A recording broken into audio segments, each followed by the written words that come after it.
Hey everyone, welcome back to my channel. So today I'm going to do a fun little video that a lot of people have done, and it's basically choosing 5 palettes. If I had to get rid of all of my palettes, which palettes would I save or keep? If I had to declutter all of my palettes, which palettes would I end up saving and keeping in my collection if I could only have 5? So this was really hard. I did think, well, maybe I should do 10 because there's so many other palettes that are not in my 5, and you know, I don't want to lose them. But then I was trying to be meticulous about it, and I was trying to think, well, actually that's like the same color story as that one and I don't really need it. And so I've been really critical, and I'm not quite happy with my final list, but I'm still going to share it anyway. I'm sure in a few months or even tomorrow my list will be different, but today I'm feeling a certain way, so I'm just going to share with you which palettes I would keep if I had to get rid of all the rest, which is so sad. Okay, I'll start with one that was pretty easy for me to say, yeah, I'm definitely going to keep you. It's just become one of my favorite palettes in my collection because it has a lot of different shades.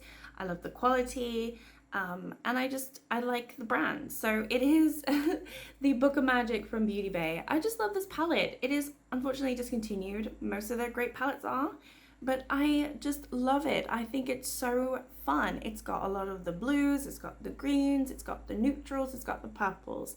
What else could you want? I mean, that is a lot of choice in just one palette. So if I wanted to keep a palette, I think I would keep this one. It wouldn't probably last me very long. Let's say I keep these 5 palettes and then I can't buy any palettes for like years to come. This is not going to last me very long because, as you can see, I hit pan in it, and eventually I would get through it because the shades are pretty shallow and easy to get through. But I really like this palette and I have a lot of fun with it, and I can't not choose this in my top 5. I just have to. So I would definitely save this palette and keep this palette. Another one that I feel like has been an easy choice for me, just simply because it is a good everyday palette for me. Every look that I create with this palette is beautiful, and I could just wear it anytime. So it is my ABH Novita. As boring as that is, I really like this palette. I know the shimmers aren't super impactful, but they don't need to be for me. For me to keep a palette, they really don't need to be. This is a beautiful sultry color story that I could use any day of the week. I could zhuzh it up for like a going out if I wanted to go out and I have more of a glam look, or I could just have an everyday look with this palette. So it's just super versatile that way, and for me, I had to keep this because it's just a really nice formula as well. I like the ABH formula when it's like this. So this one I would also keep. Okay, this next one, I feel like I want to keep it because of the quality. And based on the palettes that I have from this brand, I feel like this is my favorite, surprisingly, because I was so snobby about this palette and I had it for about a year and I refused to use it. I was going to give it away or declutter it. But then I finally started using it this year and I realized why everyone likes this palette. It is the Summer in Saint-Tropez by BH Cosmetics. It is really beautiful, and it's like the ABH. I can create a look with this and I really enjoy it, but the difference is it has this beautiful shade over here, which I absolutely love. It's like a little flip. It's called Coastline, so it's got just a little flip of green, and it's just a lot of fun. I really like that shade. It also, if I wanted to do a colorful look, it does have colorful shades, and it has this yellow over here, it has this pop of orange, you could do pinks, it has a lot of options in such a sort of normal looking palette, I guess. And the shimmers are stunning, the quality is stunning, so out of all my BH palettes, I would keep this one. Surprisingly enough, I was thinking, oh, should I keep the blueberry muffin one? But yeah, I think at the end of the day, I like this one better. So this one I would also keep. Okay, this next one is simply because in recent times, I have realized that I like cool tones, and I'm veering away from a lot of the warmer oranges, like the warmer tones, like the oranges and the peaches that I used to love. And I would love to keep this one. So this is the Shadow Kiss from Alter Ego. It is the dupe for the Natasha Denona Glam palette. I would love to have that palette, but I just love how cool tone this is. And again, like the ABH one, the Norvina one, I could wear this any day of the week, and I can glam it up. It's like some of these shades are so stunning, and the mattes are really good. So if I had to just keep all any 5 different palettes, like this is really hard for me, I would keep this one because I could just do any neutral look with this palette. It doesn't lean to, more purpley like the Novita. It doesn't have any color in it. It's all cool tone, and I really love the quality. So I would definitely keep this one because it would just be like a staple. Okay, and then the last one. This one I thought, yeah, I have to include this one, but then I thought, no, actually, should I? I don't think I should. And then I was debating between this one and another one. So let me just show you which palette I would want to keep. So this is my Yasmine palette from My LA Beauty. This is discontinued, the brand no longer exists, but I can't fault these shades. And I feel like if it were the case where I can only keep 5 palettes and I could never buy another palette again, these mattes would last me a lifetime because they just don't go bad. And you use them and you use them and nothing gives.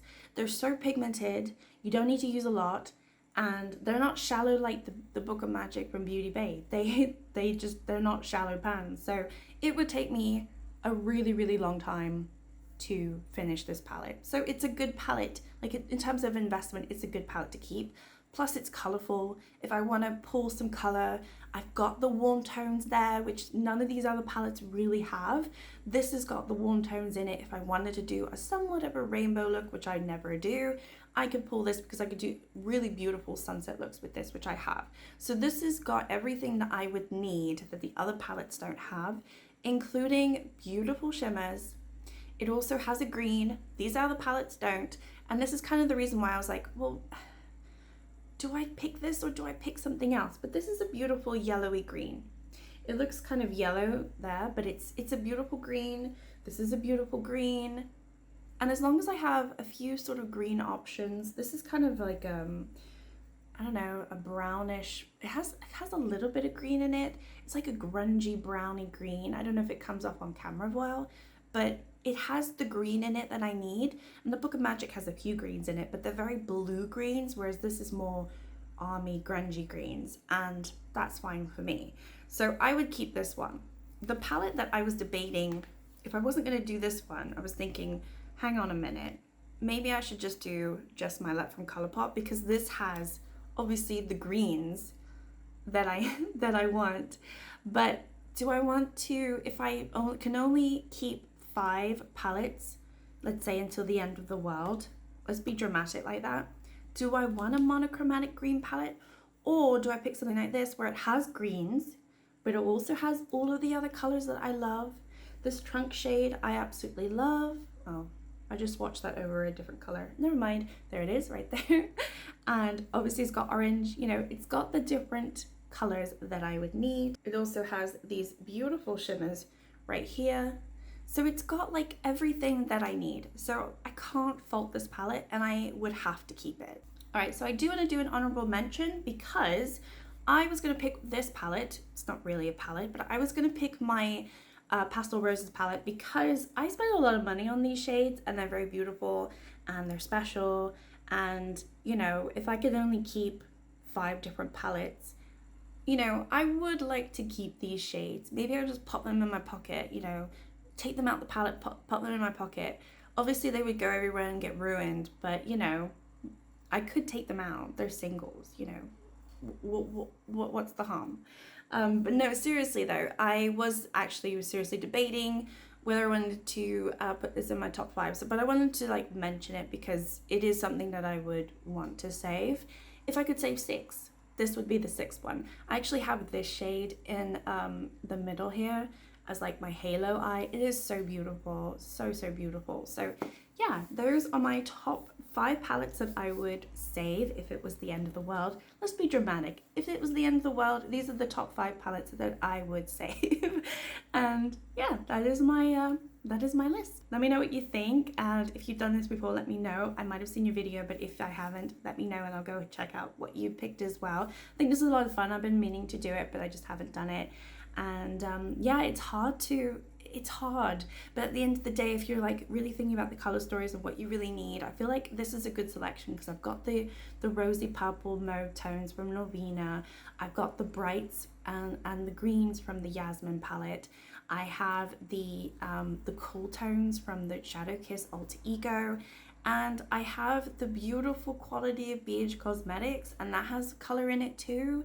And then the Book of Magic's got the blues that I love, and yeah, I love that palette. So, you know, it is what it is. But yeah, thank you so much for watching. Like and subscribe if you'd like to, and I will see you next time. Bye.